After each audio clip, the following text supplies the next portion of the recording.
Launched under Prime Minister Narendra Modi in 2015, the Smart Cities mission is an ambitious multi-year effort to revamp 109 Indian cities to make them clean, modern and livable. 2 years later, we take stock of the mission in the 60 cities which have already made the cut. The government claims it's very happy with the progress. We are fully satisfied. There is a lot of work happening on the ground. Projects are taking off. The SPVs have been set up. Funds are being mobilized. Like never before, this mission has created an opportunity for the city governments and private sector to work together. There are no lag areas. The first round of 20 cities, all of them are well on way to implementing projects. And the next batch, they are getting the implementation model in place, the SPVs, and hiring the professionals to run their SPVs. All right, let's put this satisfaction euphoria under the scanner and take stock in urban reality today, asking three big questions. Number one, how many of the shortlisted 60 cities have begun implementation and have their plans rolled out? What and how will citizens of these cities gain under the mission? Also an important question to ask. And finally, what are the unresolved challenges still facing this mission? Let's begin the debate. And joining me today are Shailesh Pathak, CEO at CityInfra Capital, also NSN Murty, ED and leader Smart Cities at PwC. Karuna Gopalan, President Foundation for Futuristic Cities, joins us from Hyderabad. And Manit, Rastogi, founder Morpho for an architect's perspective. Karuna and gentlemen, thank you very much for joining me. All right, gentlemen, I think we set three questions. So let me start with you, Shailesh. Mr. Gauba, very euphoric, or I would say happy and satisfied with the implementation. Give us a stock. What's happening? Out of these 60 cities, what's the progress? So 60 cities were chosen in 3 stages. In the first were the 20 lighthouse cities. In the second were the 13, and the third had, I think, 27 cities. I believe that out of the 60 chosen, 49 are doing very well, especially the first lot of 20. In the second round, out of 13, 10 are doing very well. And in the third lot of 27, 19.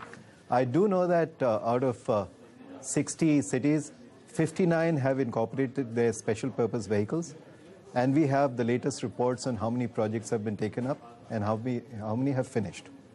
All right, so you're saying progress good, progress average, progress could have been better. I'm saying that 3 years ago, nobody would have imagined that this would have happened in 60 cities in India. And remember, I'd call it the 3 C's. Number one is it's a competition. And we've never really had competition among Indian cities. Another example is the Swachh Sarvekshan. The second part is citizen engagement. Almost all 60 cities have won because their citizen engagement was amazing. Dehradun has not because it lacked that. Right. And the third was the city planned for itself. It was not driven by Delhi or the state capital. NSN Murty, what's your reaction to the government's claim that it's very happy with this progress and satisfied, and Shailesh Pathak here says 59 cities out of the first list of 60 already having an SPV in place itself is commendable. Would you agree, not agree, or take it with a little bit of salt? Okay, so I want to actually twist around the entire point and say that is there a positive intent of the cities to do better than before? I think the answer to that is overwhelmingly yes. All right. They want to do better, they want to do good, they want to address the citizen services, citizen challenges, issues. Have they got the tools, financial measures and governance reforms? I think the answer is yes. Now, where do they stand today is also based on how many projects they have created, how much timeline is taking internally in the state. So there are a lot of other attributes. But from an intent standpoint, I think cities as a whole, all 60 of them, in fact, beyond 60, we are on the ground. Even the last 40, they've started doing their work much before they get even win the challenge. So I'll say that 100 of them, all of them, 109 of them actually, all of them are actually putting their more than 100%. Commissioners are on the ground working pretty hard and they're working. So I think it's a growth. Absolutely nothing missing in the intent. Of course, you have to fit a lot of pieces into the puzzle before really it translates into something on ground. Karuna Gopal come in here. The statistics actually look very encouraging, and I was quite surprised to see them. 59 cities, like I mentioned, have formed the SPV. You have 54 cities which have issued tenders for appointing PMC or project management consultants. 30 have already issued tenders for core services, and you've got another 25 which have submitted issues for ABD or area-based development, and 27 which have issued for smart solutions. So really the numbers have they exceeded your expectation, or did you think that because the mission was so clearly laid out and the government was going to make sure that, you know, they feel the pressure, these cities feel the pressure after being accepted, really it's not much of a surprise? Manisha,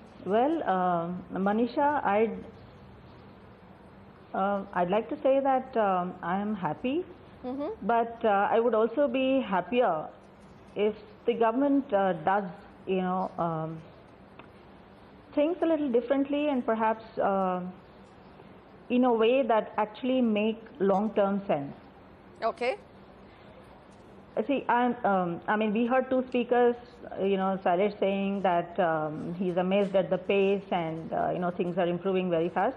I couldn't agree more. I mean, we just didn't expect this kind of a, you know, transition in the urban arena. But now I think a time has come for the government to do a mid-course evaluation. You know, try to understand what is being done right and what could perhaps be done better. All right. As I said, you know, I'd be much happier to see things being done a little differently. Okay. See, for instance, today, we are very happy looking at... Hold your thought. We will come back to the challenges or what you think are issues which have been unresolved. So you're saying it's great that the start has been made, but clearly the government has to come back, do a midterm evaluation of what's happening and what can be done differently. Manit, Rastogi, I mean, I know architects have had a very, very mixed impression or opinion on this entire smart city program. But take a look at it. I mean, before this, urbanization was always done on or any mission was very, very piecemeal. This is the first time you've actually got 109 cities participating with citizens in it, and you actually have SPVs in 59. Are you a little less skeptical about the government's intention on actually reviving the cities of this country?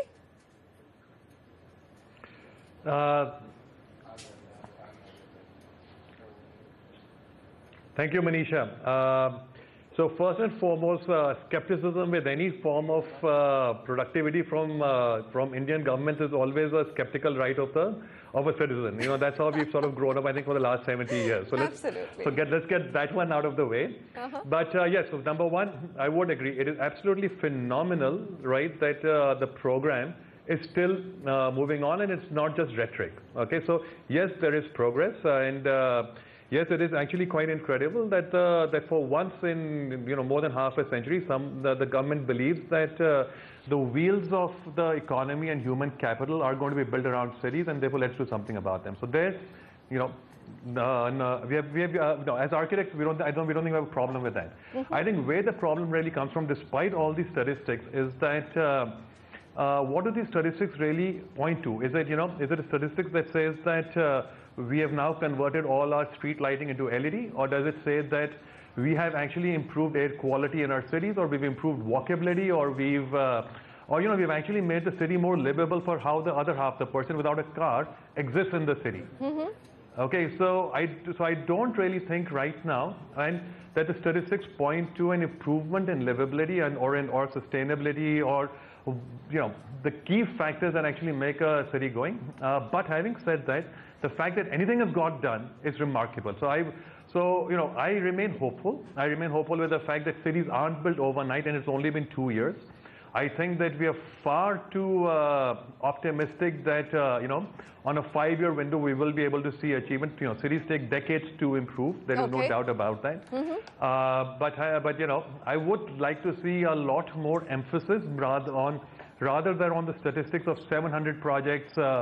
All right, Karuna, leading from what Manit said, what are the citizen outcomes? I mean, my understanding is that 80% of the monies are still going into just the two basic core issues which citizens of this country face in urban areas, which is quality of water and roads and transportation, and 20% goes into technology. So evaluate that, and also what are your concerns other than the fact that citizen outcomes will take much longer to actually be viewed? Okay, so as I started saying, people might think that I am really ambitious, or what I look or define smart cities as is perhaps not as simple as how the government defined today. See, when we thought of 100 smart cities, we had a fantastic opportunity. The greatest opportunity ever presented to any policymaker to revisit the assumptions made, to reconfigure the way Indian cities are led. So get down to the brass tacks. We could have recast the entire program differently. Then perhaps we wouldn't have been so happy now just counting the number of proposals that came from different cities, or how cities are competing, racing against time, and we would have been little unhappy, but we would in the long run have really achieved a lot of important things, like the livability that was said by one of the colleagues there. Okay. So you're saying that the framework itself could have been very different. All right, I'm going to take a quick break right now. I'll come back to you, Karuna. We have to come back and actually examine it a little bit more.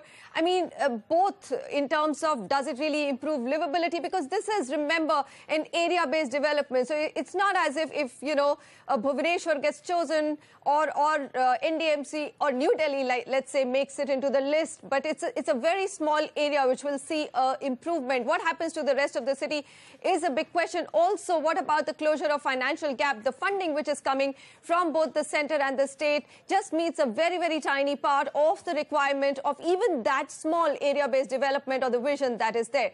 We'll be back. We're taking a stock of India's Smart City mission 2 years down the line. What's happening in those 60 cities which made the cut? Stay with us.